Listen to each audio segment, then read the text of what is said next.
Bonjour à tout le monde. Je souhaite une bonne année, une année qui est bonne et douce. Comme on dit, Shana Tova, mais en tout cas, des fois le bien il n'est pas doux, des fois le doux il n'est pas très bien. Et donc on souhaite qu'elle soit bien bonne et que le bien il soit aussi doux. Un sujet qui parle de srivut, quelqu'un qui a loué une maison. Quand est-ce qu'il doit payer? Est-ce qu'on paye au début du mois, à la fin du mois? Est-ce qu'il y a une différence là-dessus entre une location d'une maison et une location peut-être d'un ouvrier qui vient travailler chez moi? Peut-être que dans un cas, je dois payer au début, dans le deuxième, je dois payer à la fin. C'est au fait une grande marquette dans la Gemara qui s'appelle Srirut Mishtalemet. Est-ce que Srirut Ena Mishtalemet Ela Lebasof? C'est-à-dire, au fur et à mesure que cette personne il travaille pour moi, alors il y a une dette qui s'accumule et c'est que à la fin du travail que je dois lui payer. Ou bien non, à partir du moment où on a fait entre nous un accord que cette personne elle travaille pour moi, cet accord fait créer au fait la dette qui aura lieu tout de suite dès le début et puis moi je lui dois de l'argent et lui il me doit du travail. Et la halakha a été tranchée dans la halakha, dans le Shulchan Aruch, Siman Kuf Kaf Vav Seif Yud Chet, et dans le Rama, Siman Kuf Tzadik Bet Seif Yud Gimel, bien sûr dans le prochain Mishpat, que Srirut Ena Mishtalemet Ela Lebasof, c'est-à-dire la dette, elle se fait que à la fin. Comment est-il possible une personne qui doit réclamer l'argent avant que le moment de la location soit fini? Et pour ça, on arrive à une Gemara dans Daf Koufé à Modalef dans notre Daf qui ramène l'histoire suivante. Une histoire qui est arrivée à la ville de Tzipori, dans le nord d'Israël. Et là-bas, il y avait un bain public qui a été loué d'une personne, du propriétaire, il l'a loué à quelqu'un d'autre. Dans le contrat, c'était écrit comme ça. Je te loue ce bain public pour 12 pièces d'or par an, donc une pièce d'or par mois. Et ce qui s'est passé, c'est que finalement, l'année, elle est devenue une année Mauberet où il y a 2 Hadar. Et donc maintenant, comme on sait tous qu'à l'époque, le calendrier n'était pas fixé et tous les problèmes et toutes les dates, etc., elles étaient fixées par le Beth Din chaque mois et ils avaient la possibilité de doubler le Hadar, même au milieu, à la fin du premier Hadar, après qu'ils ont fait Purim, etc., le Beth Din décide de faire un deuxième Hadar et maintenant on se retrouve avec une année de 13 mois. Et ici, on se retrouve au fait avec une contradiction entre le début de la phrase et la fin de la phrase. Si on dit comme le début de la phrase, alors c'était écrit dans le contrat, c'est 12 pièces d'or par an. 12 pièces d'or par an. Si on va d'après la fin de la phrase, c'est écrit une pièce d'or par mois. Alors dans une année normale, ça revient au même. Mais dans une année qui a 13 mois, ici on se pose la question, est-ce qu'on va d'après le début de la phrase ou d'après la fin de la phrase? Et bien sûr, on se retrouve avec une dispute entre celui qui a loué le bain public et celui qui le lui a loué, le propriétaire. Est-ce qu'il doit payer donc pour le Chodesh Adarbet ou pas? Shmuel est arrivé et il a dit comme ça. Si donc le propriétaire a réclamé l'argent au début du mois, alors il doit payer sur le mois supplémentaire.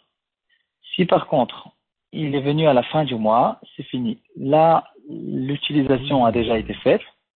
Et de venir lui faire sortir de l'argent sur quelque chose qui a déjà été fait, ça s'appelle faire sortir de l'argent à cause d'un doute, et il ne peut pas le faire. Et Tosfot, ils expliquent au fait un peu différemment. Ils vont écrit l'aval, et ils disent comme ça. Si le propriétaire n'est pas venu réclamer son argent jusqu'à la fin du mois, en fait, il est en train, on considère qu'il y a ici un avouement, qu'il avoue une oda'a, qu'il est d'accord que cet argent revient au socher et qu'il ne peut pas le réclamer. C'est 12 pièces d'or par an et il ne peut pas réclamer une pièce d'or supplémentaire.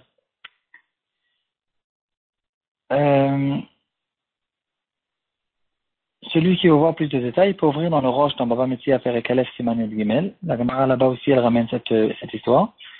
Et pour essayer d'expliquer pourquoi il y a besoin exactement de cette svara. Est-ce que, en fait, ça dépend d'autres données. Est-ce qu'on va d'après le début de la phrase ou la fin de la phrase? C'est une marloquette qui existe dans plusieurs cas, dans coaching, dans plusieurs autres choses. Et on pourrait aussi expliquer un petit peu comme ce que j'ai dit avant, que c'est à cause du cas de doute qu'on laisse l'argent chez qui elle se trouve. Et donc, si l'utilisation du bain public n'a pas été fait encore, donc c'est considéré au fait qu'il est invité chez moi. Si j'ai réclamé au début du mois, je peux réclamer l'argent. Si par contre il a déjà utilisé, l'argent se trouve chez lui, l'utilisation a déjà été faite. Et c'est au fait une question de comportement qu'on fait dans un cas de doute. Et ici, on retrouve que Tosfot, il ramène une autre svara, une autre explication qui dit qu'au fait, c'est considéré que le propriétaire, il a avoué.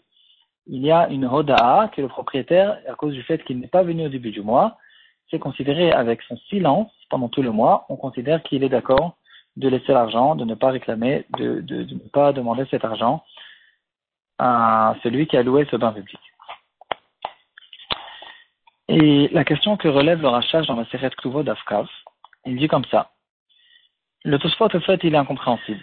Comment on peut considérer le fait que le propriétaire il est resté en silence pendant tout le mois, qu'on considère au fait qu'il y a ici une hoda'a, que cet argent ne lui revient pas. Pourtant, la halakha a été tranchée que en srirut mishtalemet et la levasof. La location, la dette de la location se fait qu'à la fin du mois. Et donc, c'est très logique que le propriétaire ne vienne pas réclamer son argent avant que le mois se finisse, parce que la dette n'existe pas encore. Et donc, tout le temps, dans tous les cas de location, on ne réclame pas l'argent avant la fin du mois. Et donc, comment tu peux considérer le fait qu'il n'est pas venu réclamer au début du mois, qu'ici il y a quelque chose de bizarre, et donc on considère ça comme une oda?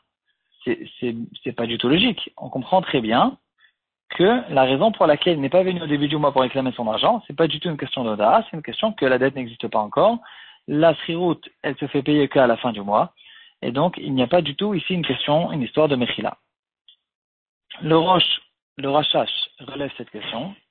Il finit par les mots Veyesh liachev. On peut répondre à cette question. Réfléchis tout seul et débrouille-toi parce que la question n'est pas très forte. Une proposition que relèvent certains mefarshim. Qu'est-ce qu'on peut répondre à cette question?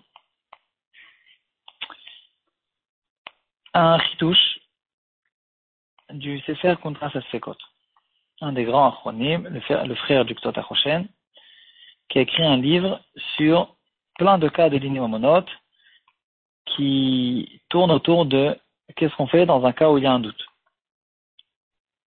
Et il arrive avec un chidouche qui a une certaine logique, et qu'au fait, l'acronyme, il discute, il y a une grosse discussion sur ce cas, sur cette chose, et on va relever le chidouche pour voir que peut-être il est possible que c'est ça, au fait, l'argument de Tosfot, d'après l'explication en fait, pour répondre à la question du Rachach. Il dit comme ça, le contrat de Tosfot, il dit que toute cette marloquette, si srirut ena mishtalemet ele lebasof, que la dette se fait que à la fin, ou bien srirut yeshna les srirut mitrila v'atsof, la dette elle s'accumule au fur et à mesure de l'utilisation de la location. Cette marloquette, cette discussion qui se trouve dans la Gemara, elle concerne que le cas d'une location d'un ouvrier. Comme dans Masechet Kiddushin, dans Daf Semer Gimel, on retrouve le cas d'un propriétaire, de quelqu'un qui a besoin d'un travail. Il va chez un ouvrier et il lui dit, regarde, toi tu travailles pour moi pendant tant et tant d'heures et je te paierai telle et telle somme.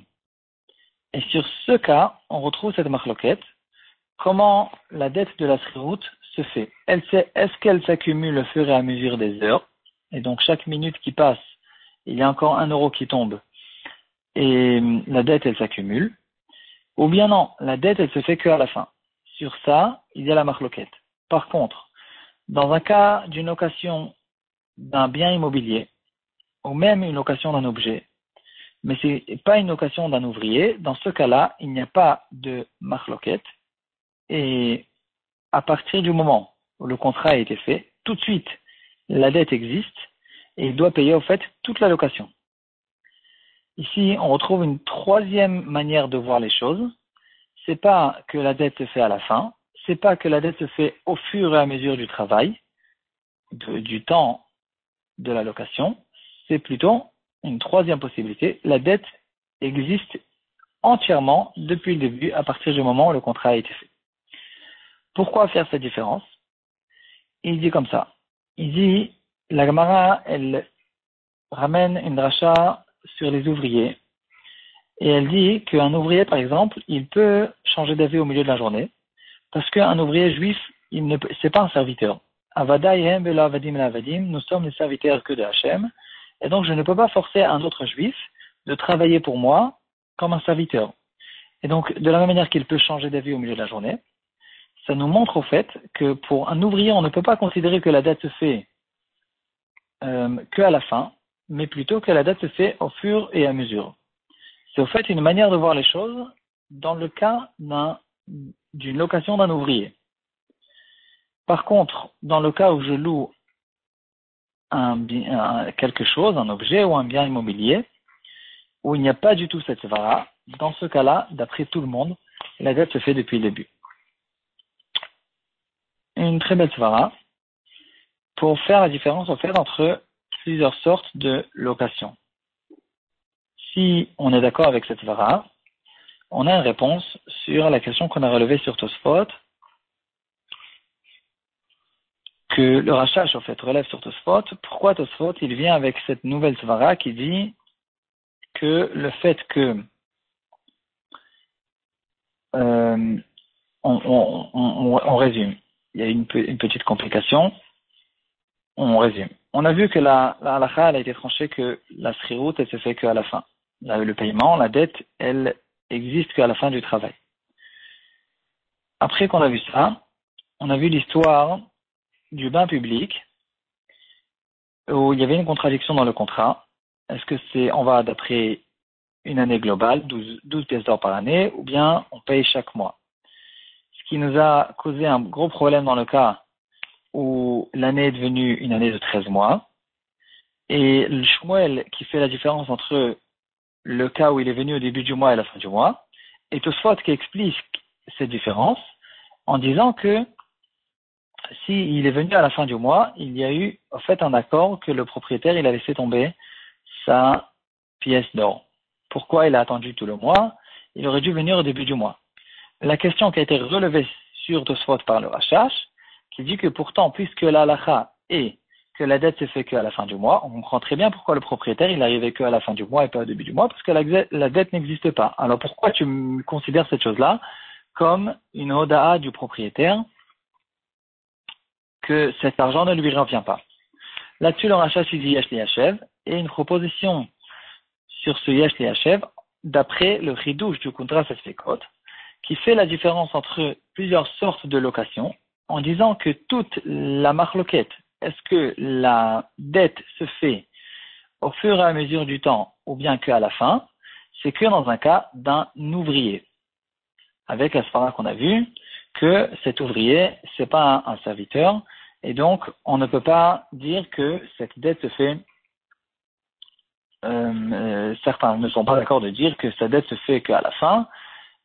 Il peut de toute façon changer d'avis même au milieu de la journée, donc ça veut dire que ici, chaque minute, c'est quelqu'un qui a décidé de travailler pour toi de manière facultative et de son propre gré, il décide de continuer à travailler, donc chaque minute, il travaille pour toi. Par contre, dans les autres sortes de locations, la dette se fait carrément au début. Et donc, si on est d'accord avec ce chidouche, bien sûr que la question du rachage sur Tosfot, elle saute complètement. Et on comprend très bien que dans ce cas de bain public où il n'y a pas du tout cette svara, où il y a l'ouvrier de Avadayem, de l'Avadim, l'Avadim, on ne rentre pas du tout dans la marloquette entre Srirut et Namishtelemet et Lebasof ou pas. Et donc, puisque dans ce cas-là, la dette se fait depuis le début, on comprend très bien que le propriétaire, il aurait dû réclamer cette dette au début du mois, et donc après qu'il ne l'a pas fait, on comprend qu'on peut considérer cette chose-là comme une hoda'a, qu'il n'est pas intéressé de réclamer cette dette, et c'est qu'à la fin du mois qu'il a décidé de faire de problème, mais après qu'il a déjà laissé tomber, et qu'il a été mochel, ou bien qu'il a été d'accord que c'est de l'argent qui ne lui revient pas, et donc maintenant il ne peut plus venir le réclamer. Voilà, un très beau chat que j'ai vu. Il faut juste vérifier parce que il y a certains des poskim qui ne sont pas d'accord avec ce chidouche de contrat à ce code, mais on va s'arrêter là pour aujourd'hui.